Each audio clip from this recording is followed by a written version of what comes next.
Muy buenas tardes, compañeros. Mi nombre es Alejandro Varela Flores y el día de hoy les voy a hablar sobre la teoría de la personalidad de Alfred Adler.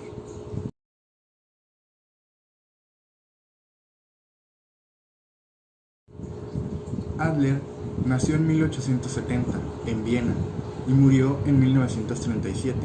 Adler, junto con Sigmund Freud, formaron la Sociedad Psicoanalítica de Viena, o la Sociedad de los Miércoles.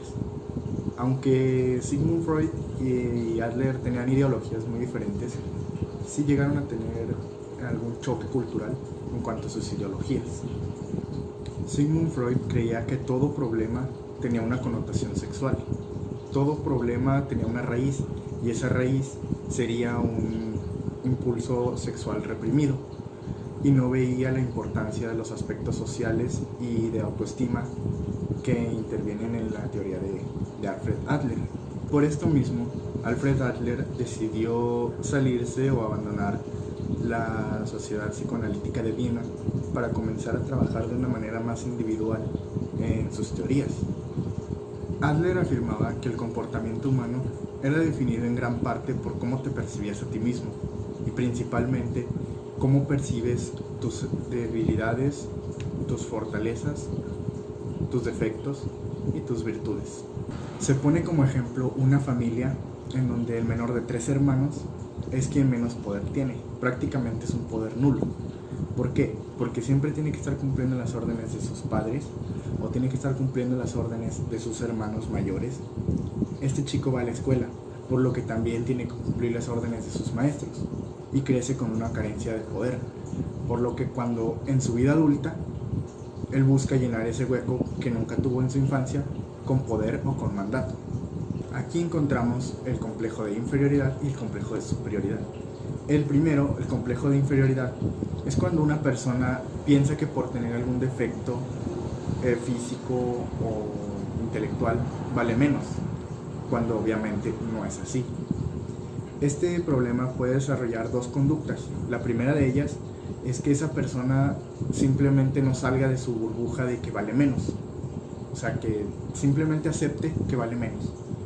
Y la segunda conducta que puede desencadenar es que esa persona empiece a ambicionar y empiece a trabajar mucho para ganar muchos logros y de esta manera eliminar ese sentimiento de que vale menos, de inferioridad. El complejo de superioridad es cuando una persona, por sus mismas características o por sus virtudes, se siente más que otras personas. O sea, piensa que vale más simplemente por tener cualidades distintas a los demás. Y es cuando se desarrollan las personas egoístas o personas que son demasiado vanidosas. Adler pensaba que algunos casos de complejo de inferioridad podía tener su origen dentro del complejo de inferioridad. Esto como un mecanismo de defensa. En ambos casos, como en el complejo de inferioridad y en el de superioridad, siempre la persona sí se lleva un daño. En el complejo de inferioridad, porque a pesar de que trabaje mucho, de que se esfuerce mucho y de que obtenga demasiados logros, siempre se va a sentir inferior ante el grupo restante de personas. Y en el complejo de superioridad, porque estas actitudes y estas virtudes que te hacen creer mucho más que las demás personas causan un rechazo social. Ni tú ni yo queremos estar con una persona como él, entonces, pues por tanto esta persona también sufre. En conclusión, la teoría de Alfred Adler básicamente nos habla de la importancia de cómo nos vemos a nosotros mismos y cómo influye ese pensamiento en nuestra personalidad, en nuestra manera de actuar con las demás personas y en muchas otras cosas más. Y aunque estas virtudes y estos defectos nos acompañaron durante toda nuestra vida, no tenemos por qué sentirnos ni menos ni más que otras personas. Simplemente, pues todos tenemos errores, todos tenemos defectos, todos tenemos virtudes. Simplemente hay que saber cómo manejarlas y pues disfrutar la vida. Mi nombre es Alejandro Varela Flores y esta fue la teoría de la personalidad de Alfred Adler.